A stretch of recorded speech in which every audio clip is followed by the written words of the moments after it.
Hello, my name is Jefferson Noël, and I'm excited for this episode of The Road to Graduation and Greatness. It's one thing to graduate, but it's another thing to graduate and be great. If you watch episode 1, you'll know what I'm talking about. So as you know, I am a professor at Florida International University. I'm a 4-time published author.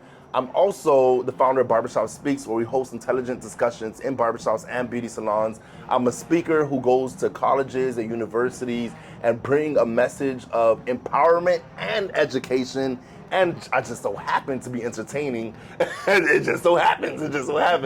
And so I'm excited for this conversation. The whole purpose of this podcast is to help you graduate. And I'm here with Javon Smith, one of my former students, who is I forgot the exact thing I was going to say. He is a certified music producer from NYU, and he is a singer, pianist, bass player, videographer, photographer, and everything in between. A phenomenal person, Javon Smith. Thank you so much. And so I'm not asking him questions; he's asking me questions. Yes. Let's get this. Let's get into it. So last episode we had a good time talking about the road to success, the road to graduating, being a successful college student, first generation college student. You shared a lot of your experiences, which is very impactful, and a lot of us can relate. As myself, I'm a first generation college student as well. My first question, let's get into it. I feel like this one will kind of pick your brain a little bit. Can you talk about a time back down in memory lane, right? When you almost gave up as a student, and what kept you going? There's a lot of things I could talk about, but I'll answer it this way. What I'm about to say right now is not necessarily a time I was about to give up, but it was a time I was discouraged, and it was a time that I realized that I didn't have everything I needed to really compete. And as I said in the first episode, I didn't always have a strong desire for education, no matter how much my parents instilled it in me. And I didn't put in a lot of effort that I needed in high school in most of my classes. And specifically in my English class, What English? I don't know. But specifically in my English class, I didn't do too well in it. And given that my parents are from Haiti and they didn't speak English when I was born, that set me back as an English speaker, right? Because they only could speak to me in Haitian Creole. And then when they eventually started speaking English, of course, they're not going to do it perfectly.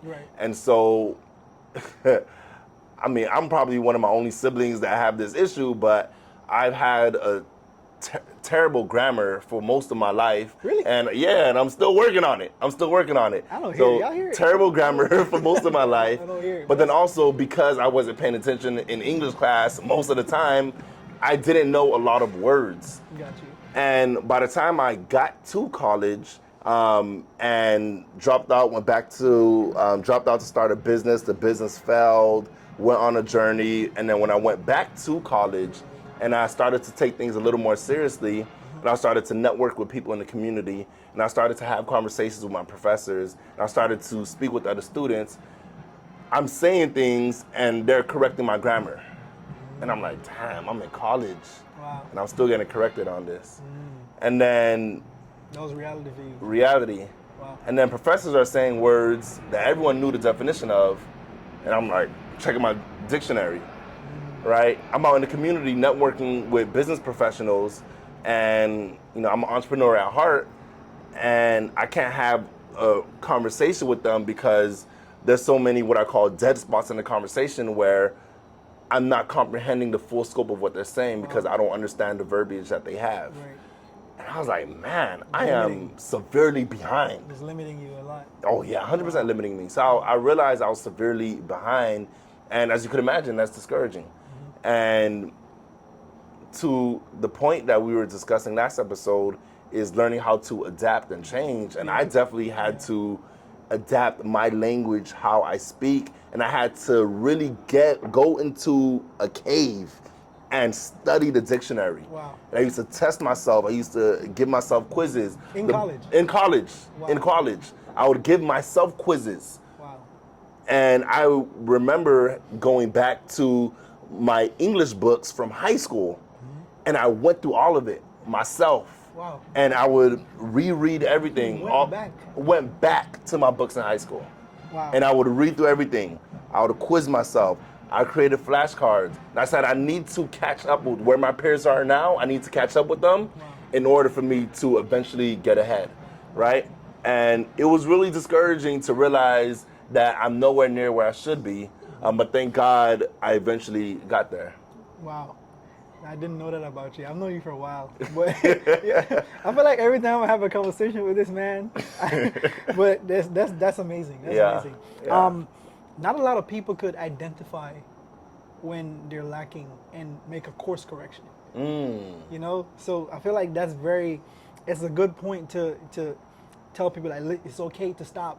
Yeah. You know, and go back. Yeah. You know, in order to get ahead, because you're like, it's never too late, you know? Mm-hmm. So, wow, that's amazing. Yeah. I have another question for you. Yeah. So, and can I say something? Yeah, sure. Even where I am now, Yes. university professor, author, speaker, that's still the insecurity that I have. Really? Still the insecurity. I'm like, shoot, I got to put this sentence together. I'm like, damn, I got to put this sentence together.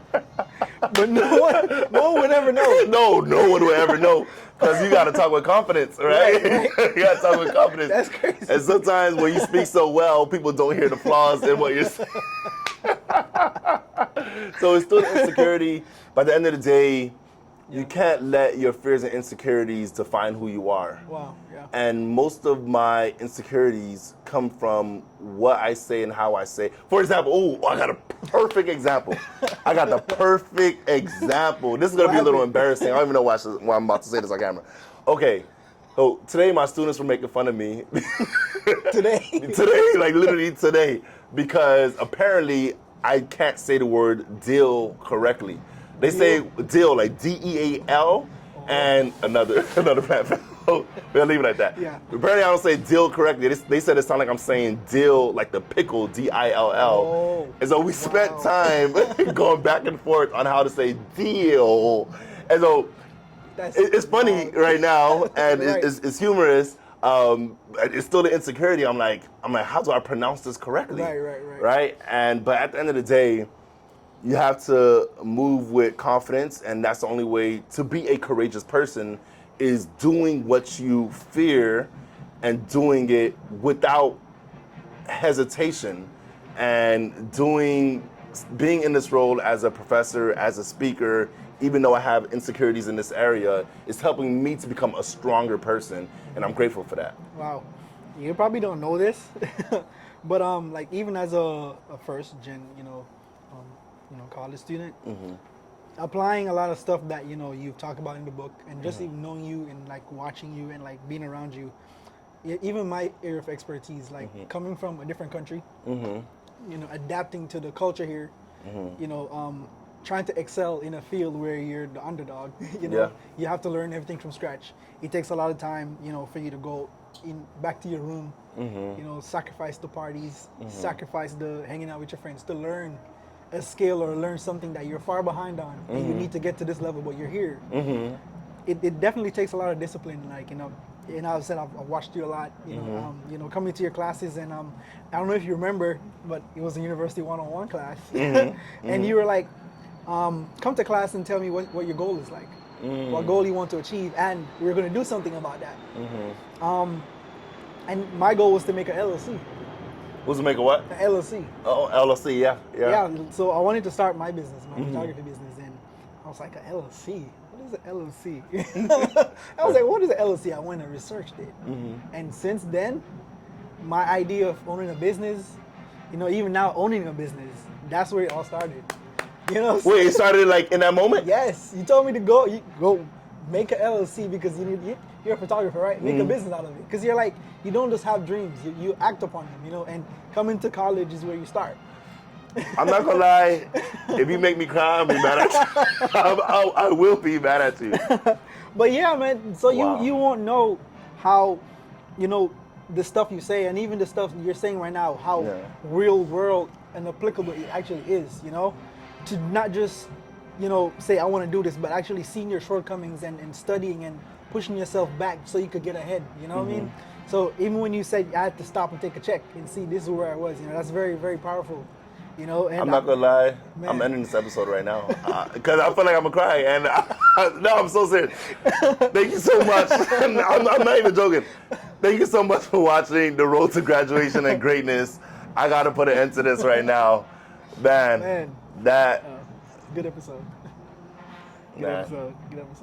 I'm proud of you, man. Thank you, sir. Appreciate you, man. Never forget your life has purpose, your life has worth, and your life has value. And never let anyone tell you that it doesn't. See you cross the stage and make sure you graduate with the cap and turn your tassel from left to right. Yep. Let's go. Let's go.